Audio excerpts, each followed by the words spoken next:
Let's talk about how we live in America today. We're a nation of red states and blue states. Many of us live in gated communities, and others live in so-called isolated pockets of poverty.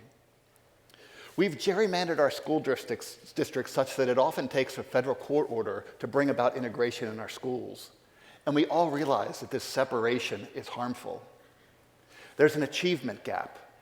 We have so many kids who grow up in communities these days that have become so isolated from the middle class that they lack the kind of word-of-mouth social connections that help people get jobs, key to upward mobility. We get frustrated with Republicans and Democrats in Washington because they can't seem to work it out. Yet, more and more, we're self-selecting into Republican or Democratic voting precincts. We're losing contact with one another.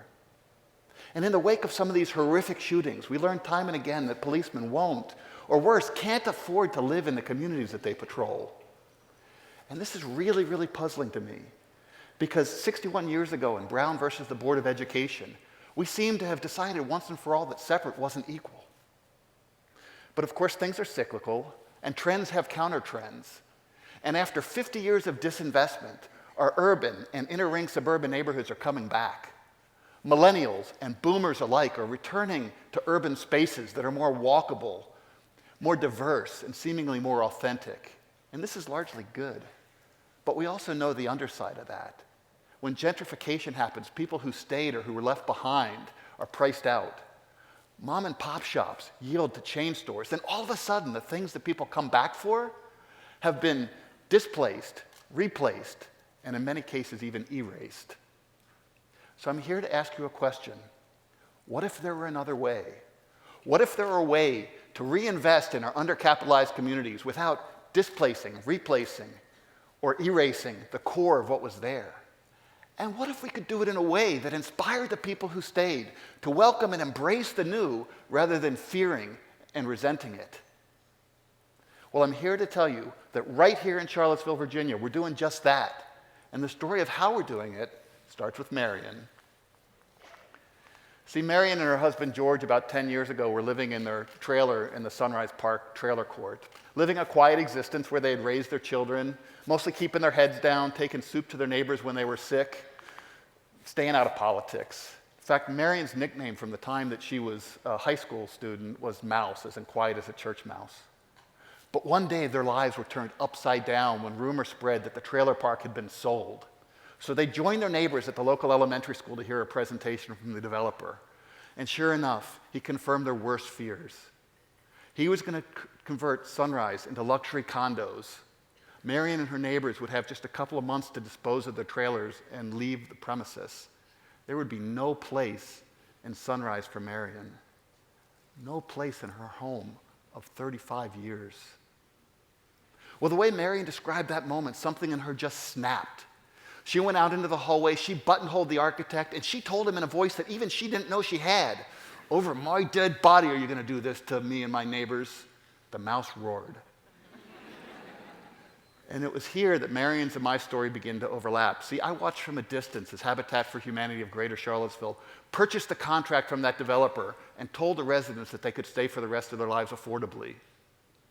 It was an incredible, bold, audacious vision. Nothing like this had ever been done. No one had ever converted a trailer park into a place where there are opportunities for new habitat families to build their homes. It was inclusive of market rate purchasers to come in, a blended community, and most importantly, did it without displacing any of the trailer park residents who were there. I was incredibly moved. And a couple of years later, when I had the good fortune to be selected to lead the organization, I was also daunted, because there was no blueprint. But I had heard about Marion, so she was one of the first people I sought out, and sure enough, by now, she had really found her voice.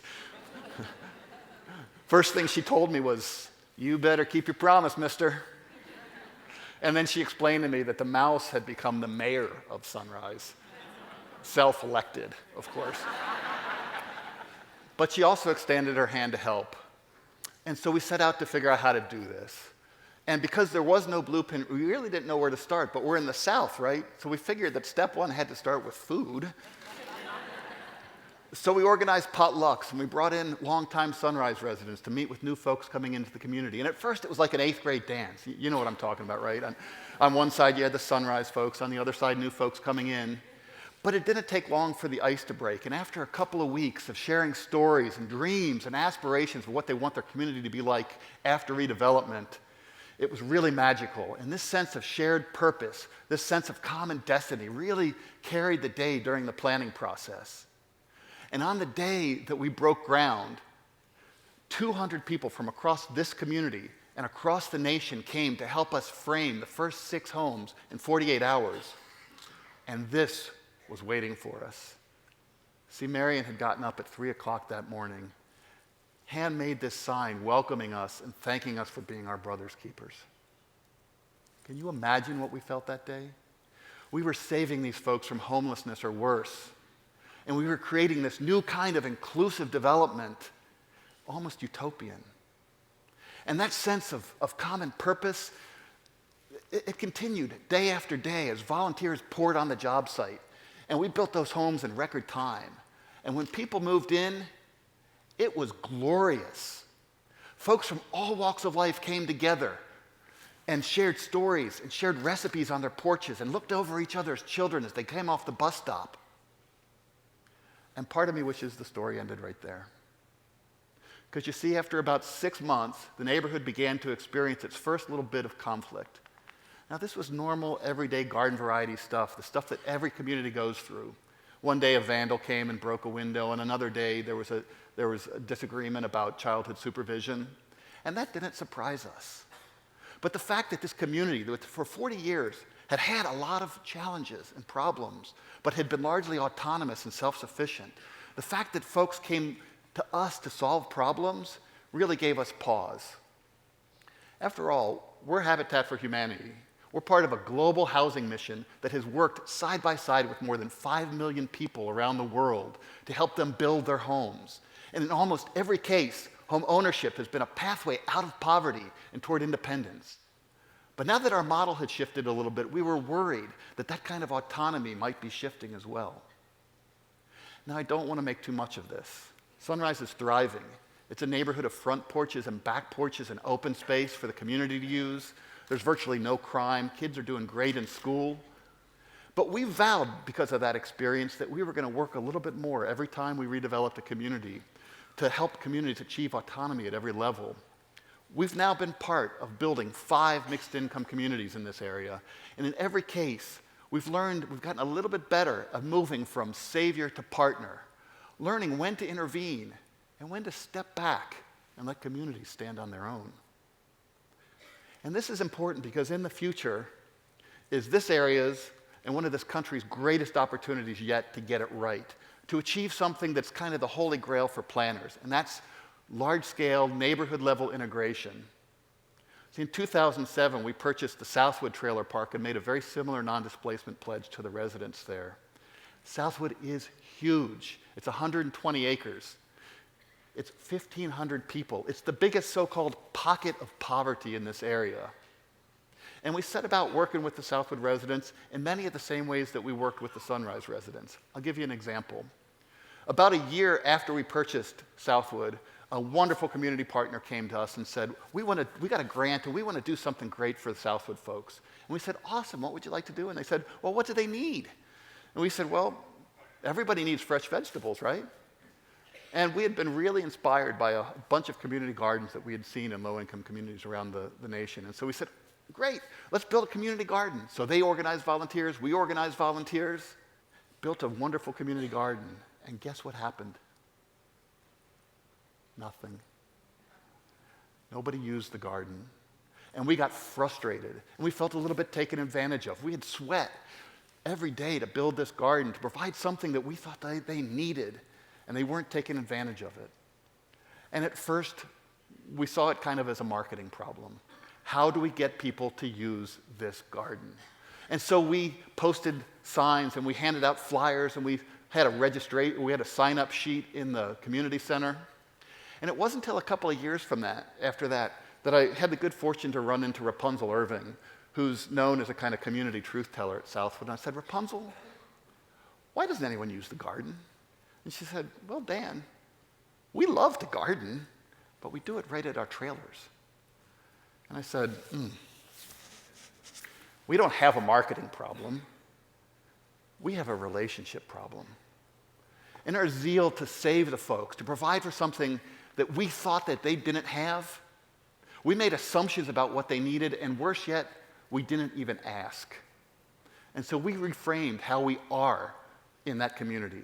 And we started asking new questions, such as, what's your community like on its best day? And what we found was incredibly inspiring. Check this out.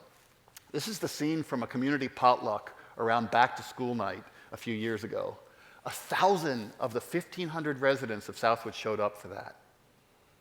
Well, what would it tell you about your community if 2 out of every 3 people came to a community potluck around school? Well, here's what it told us about Southwood, in addition to the fact that they like food.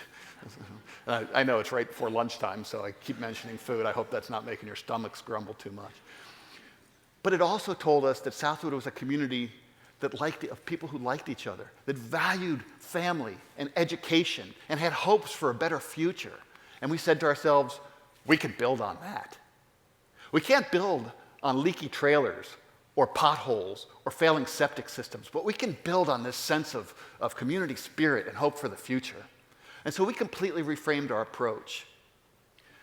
And we found that appreciative inquiry was not just a way to gather information, not just a way to find out what's there. It was actually generative. It was almost as if this new way of talking and new way of approaching the community, not seeing it as just this compendium of lax gaps and needs, but at this place with power and energy and potential, that it actually inspired people to get out of their trailers, to start taking better care and pride of the community and of each other. People started planting flowers and building patios. And about a year ago, a group of guys came to us, led by community connector Juan Garza, and said, we want a community soccer field. And in savior mode, what we would have done would have been, oh great, we'll write some grants, we'll get some volunteers, we'll build a community garden. But we refrained, and we asked perhaps the most important question when you're helping a community redevelop in an appreciative mode. We asked them, what are you prepared to do to make your dreams come true? And their answer surprised us. It shouldn't have, but it kind of did. They said everything. We're willing to do everything. So they organized volunteers. They raised money. They contracted a local construction company that had dirt to dump. They spread that dirt with hand tools. They built fences. They built goals. They planted grass. And they made this great community soccer field. And guess what? This time, no marketing was required. That field gets used every day. 6-year-olds join 12-year-olds, join 20-year-olds, join 60-year-olds. People bring their hibachis. They barbecue next to the field. It's this great community amenity built by the people. And it's a symbol of how Southwood is going to redevelop and really create a model for how to do it, because it's going to be a place that's built on the strengths and dreams and aspirations and abilities of the people who live there, and it's going to be big enough to welcome new folks in. So why do I tell you all this? Because there are 20 million people who live in trailer parks across the United States. And in almost every case, they're like George and Marion. They own their trailers, but not the land underneath their trailers. And extend that a little bit. Think about the tens of millions of people who live in low-income communities that are ripe for gentrification and redevelopment pressure.